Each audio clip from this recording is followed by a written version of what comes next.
السلام عليكم ورحمة الله تعالى وبركاته. كلنتي وعن وناكسن داوديال halkan waxaan ka salaamayaa dhammaan inta isgaranaysa inta kadib waxaan ka codsanayaa page-kaygan iyo YouTube channel-kaygan inaad subscribe ii saartaan like-tana ii saartaan inta kadib waxaan halkan tacsi tiiraan yala uga dirayaa saaxiibkay Cabdiqani Muuse oo ahaa gudoomiyihii hore degmada Qoryaale oo maalintii shalay ahayd ku geeriyooday isbitaal ku yaala magaalada Hargeysa. إنا لله وإنا إليه راجعون ما لا إله إلا حريستي جنها كورابي وقبر جنها ونور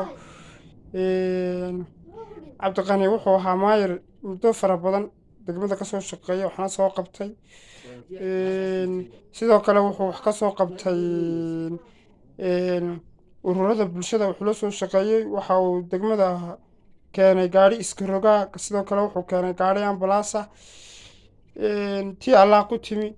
ilaahay sidii waxaan uga baryaa in naxariistana ka waraabiyo qoyskii iyo qaraabadii uu ka baxayna uu samiriya iimaan ka siiyo